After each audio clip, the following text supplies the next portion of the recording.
Once a week, eh? Yeah, I'm doing real well at that. Anyway, so yeah, Ted here from BigGoofyRunner, coming back to do another video here to talk about my Manitoba Marathon training for 2018. I had the intention of doing one of these videos once a week. That hasn't happened, obviously. Last one I did was February 19th. This one's 2 weeks after that, approximately. So yeah, I've had 2 weeks of training. Not great 2 weeks of training, but I have another 2 weeks of training after that. I've gotten basically 2 to 3 of the 5 runs per week done each of those weeks, missing the long runs both weeks. Kind of sucks, but there were some extenuating circumstances. Last weekend we had the dishwasher go, spent all weekend installing a new one, all that kind of stuff. And I've also been nursing a new injury that has popped up. Yeah, so if you read the blog or heard me do anything on Twitter or anything like that, I've complained about my right Achilles. It basically bugged me for over a year. Well, at this point, my left Achilles is bugging me. My right's been all good for quite some time now. It was good for dopey in January. And it's been good on the treadmill. It's been good outside.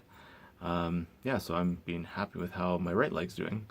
But about a week and a half ago, I took the dogs out for a walk. And it was icy out there, and I did have my cleats on, my running shoes.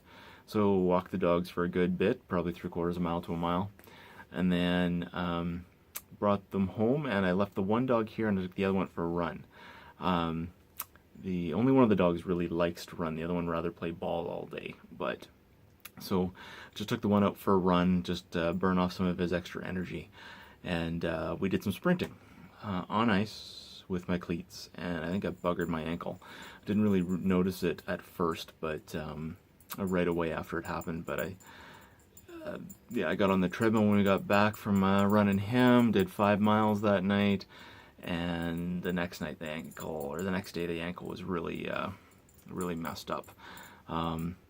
It does get better the more I move around, keep it kind of stretched out, keep it moving. Certainly helps out, but I get up in the morning and it's locked tight. And we're going on 2 weeks now since it occurred, and it's still happening. So I'm getting in a couple runs here and there. I'm not trying really long runs. I don't want to break anything. It's not hurting when I run. It's not hurting right after I run. It just hurts kind of the next day and every morning, or anytime when I sit at my desk at work for half an hour. So that's kind of fun. So yeah, that's not helping the training at all. Positive side, weight's probably down just a touch. I've been doing fairly well on keeping the Coke to a minimum. And pop in general, so that's a good thing. That's something I need to train to do, is to cut down on the pop and all those empty calories. But man, there's something addicting in Coca-Cola. It makes it a real bugger to get it out of your system. But working on it. Yeah. So anyway, just wanted to do a real quick, short update. Talk about that, and yeah, training continues, and hopefully the mileage gets longer and I get healthier. Talk to you soon.